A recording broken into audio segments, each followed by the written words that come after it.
آپ کو ایک اہم خبر سے آگاہ کرتے چلیں، عارف والا میں لاک ڈاؤن کے باعث غریب افراد کے ساتھ ساتھ خانہ بدوش بھی کام بند ہونے سے پریشان ہیں۔ احساس کفالت کی رقم اور راشن بھی ان تک نہ پہنچ سکا، جس سے ان کے چولہے ٹھنڈے پڑ چکے ہیں۔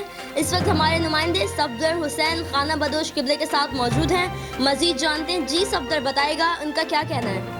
جی بالکل، کرونا وائرس کے باعث لگایا گیا لاک ڈاؤن سے عوام کی مشکلات میں اضافہ ہو چکا ہے، جس سے جھونپڑیوں کے باسی خانہ بدوش خاندانوں کے سینکڑوں افراد فاقہ کشی کا شکار ہو چکے ہیں۔ یومیہ اجرت کر کے اپنے بچوں کی کفالت کرنے والوں کا کہنا ہے کہ لاک ڈاؤن کے باعث ہم بے روزگار ہو گئے ہیں۔ ہمارے پاس راشن نہ ہونے سے نوبت فاقوں تک پہنچ گئی ہے۔ اس حالت میں گھر کا چولہا چلانا بھی مشکل ہو گیا ہے۔ راشن اور امداد بھی منپسند لوگوں کو دی جا رہی ہے۔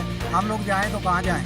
مشکل کی اس گھڑی میں ہمیں تنہا نہ چھوڑا جائے۔ انہوں نے وزیر اعظم پاکستان، وزیر اعلیٰ پنجاب اور مخیر حضرات سے اپیل کی ہے کہ ہمیں بھی راشن اور امداد دی جائے۔